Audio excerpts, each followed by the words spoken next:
Hey, what's up team? Brandon here from Go Headquarters coming at you with today's full breakdown. So we've got some leg and bun action coming your way for this hour. So let's get started. I'm gonna start with 4 rounds of Tabata jump rope, followed by 4 rounds of Tabata burpees. But I am giving you guys the freedom to pick any 2 general warm-up tasks. So if you've got a rower, if you've got a bike, if you feel like running, I don't care what you do, but pick some of those generic kind of warm-up tasks and give me 4 rounds of Tabata on one of them. So I'm gonna go 20 seconds on, then 10 seconds off, and then 20 seconds on, and so on for 4 rounds, all on my jump rope. Then I'm going to do the exact same thing, 4 rounds, 20 seconds worth of burpees. So I'm gonna go on for 20 seconds, get as many as I can, and then rest for 10 seconds and repeat for 4 rounds. Okay guys, so 4 rounds of one thing, then 4 rounds of the other. Then we're gonna move on to some more specific things that help us with the workout that's coming later. So I'm gonna grab my pull-up band and use this for what's coming next. You could also incorporate a slingshot into this first drill. We're gonna do 2 rounds, 1 minute worth of seesaw steps, and then 15 overhead pull-aparts. So for my seesaw steps, I'm gonna step in this thing about 8 or 10 inches apart. I'm gonna twist it once. So notice I don't have any tension yet. Twist it once, pull on it, so now I'm loading it. Step out nice and wide, now it's really loaded. And I'm just gonna seesaw back and forth. Notice my legs are maintaining width, right? They aren't kicking as I lift my leg. I'm just rocking back and forth. And so every time that foot is in the air, I'm feeling that hip have to work pretty hard to maintain that width. So I'm gonna do that for a minute. Then, I just threw that away when I didn't need to, my bad. I can use the same band for an overhead pull apart. So we do pull aparts at a couple different angles, here, here. Today I want you to do the vertical style. So I've got this thing grabbed about shoulder width apart. I'm gonna bring this straight up over my spine, and then I'm gonna pull it apart until it hits me in the back of the shirt collar, so that upper back region. So again, my arms are locked and I'm pulling it apart, and it just ends up hitting me in the back rack, okay? So 2 rounds, 1 minute of seesaws, 15 pull aparts. Then we're gonna touch on mobility here for just 1 quick round. I'm gonna have you guys do some wrist rocks. So we've got front squats on today's agenda. Most of you at home are gonna do this workout with dumbbells, so this wrist mobility maybe doesn't affect you a whole lot for today, but if we were doing this workout in the gym, we would love to have some wrist mobility incorporated into a front squat routine.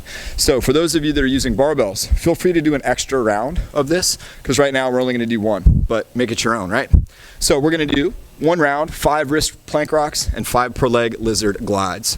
So I'm gonna come into a push-up plank. So my shoulders are above my wrists, and then otherwise I'm in a nice tight plank. What I'm gonna do is keep my arms locked. I'm gonna try to rock forward, hold for a second or 2, and then rock back to my neutral position. So as I rock forward, I'm feeling extra pressure in my wrists, and then I'm just gonna come back to relieve that pressure. So one thing I didn't say, I want your fingers pointing forward at 12 o'clock, okay? So fingers and elbow pits pointing forward. So we're gonna rock 5 times forward and backward. Then we're gonna go into lizard. So I have a really long stride. My front leg has a vertical shin. My back leg is off the ground. My hands are inside this leg. Now what I would like for you to do is maybe push that knee out to the side. So I'm pushing my knee towards you guys at the camera. Then what I'm gonna do is I'm gonna glide front to back 5 times real slowly. What I want you guys to see from your angle is actually my shin. So ideally my shin comes behind vertical when I rock back, and then it makes it to in front of vertical when I come forward. So behind vertical, in front of vertical, right? A lot of you guys just get caught doing this in front only, but I'd love for you to find out how to make it behind. So 5 on the left leg, and then of course switch 5 on the right leg. Then we move on. Let's get into some strength, guys. So we are after the legs today.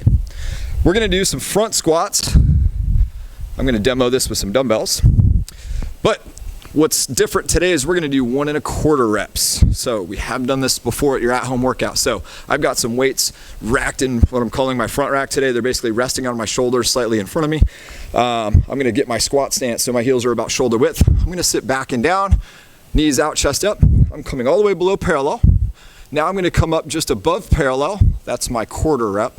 And then back down below parallel, and then stand, and that is a rep for a 1 1/4 squat. So our goal today, 5 rounds, 10 1 1/4 squats, and then we're gonna do some glute bridges. So let me do a few of these 1 1/4 squats so you can watch this. Part way up, back down, stand. All the way down, part way up, back down, stand. All right, so that's your 1 1/4 squat. So we're gonna do 10 of those.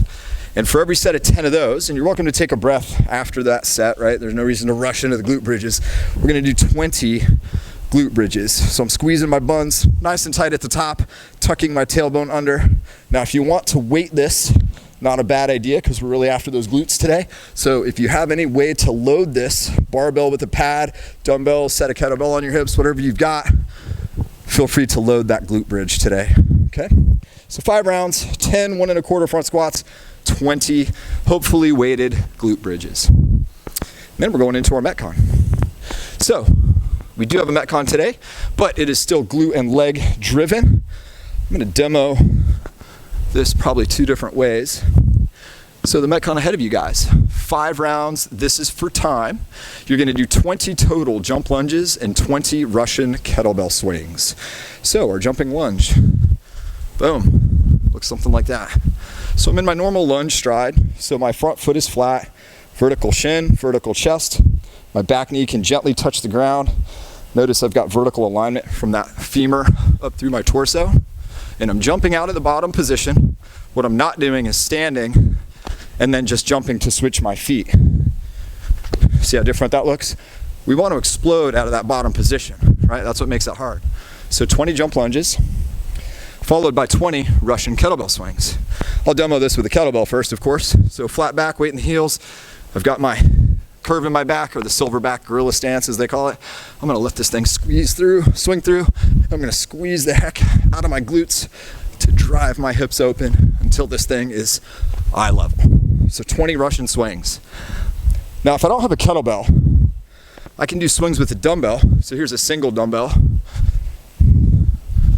right? I can also get a full grip on multiple dumbbells and do the same thing. Just make sure that you guys have appropriate clearances for the legs and important bits, right? So 5 rounds per time, 20 total jump lunges and 20 Russian kettlebell swings. I'm gonna tick this up just a little bit. For those of you that like wearing weight vests on things, if you've got a weight vest, wear it. That's gonna be a game changer for those jump lunges. And again, make sure you just have clearances for your arms and things on that weight vest. There tends to be a little arm to vest contact at some point during swings. So after that, you're gonna be tired, you're gonna be huffing and puffing, and I want you guys to take a break. Then we're gonna cash out with just a little mobility with Pigeon. So I wanna show this from the front and from the side. So basically, guys, this is something like what Pigeon might look like, okay? So I've got one leg out in front of me with a bent knee. The outside edge of my foot is on the ground, and my back leg is relatively straight behind me. Now, a lot of scaling here. I can't go over all those options, but we basically want to forward fold onto that forward leg and then hang out there for 2 minutes before switching legs. So if I want to make this a tad easier, 2 main options. Number 1, I can close off this knee angle, and that's going to get me a lot more comfortable, but you may feel that less in the glute. So if you don't feel it in your glute at all when you do that, you need to open it up until you do feel your glute when you go forward. Another option is to bring up the hip. So let's say now my right leg is in front of me. So if I stuffed a folded up towel or like an ab mat or something under this hip and brought that hip up, that's gonna give me some freedom and clearance to lean forward a little bit more. So those are gonna be your 2 scaling options for how to get into Pigeon. I guess I should show that from the side too, right? So something like this. And if this back leg isn't totally straight and you're not on the front of the kneecap, don't like force it. So if it needs to be turned out, so now my knee is facing the camera, my toe is facing the camera. If that's where you need to be comfortable and get a little bit lower into this, that's cool, guys. Don't hold yourself to crazy high standards. Everybody's really different when it comes to mobility, all right? So ending the day with 5 rounds per time, jump lunges and 20 kettlebell swings. And then of course cashing out with a little mobility in Pigeon. So that's 2 minutes per side there. If you need to hit any additional stretches that you know work for you as an individual, please do continue to mobilize, jump on that foam roller, that kind of stuff. Take care of yourself, take care of that body. And otherwise, guys, stay fit, stay safe. We'll see you next time.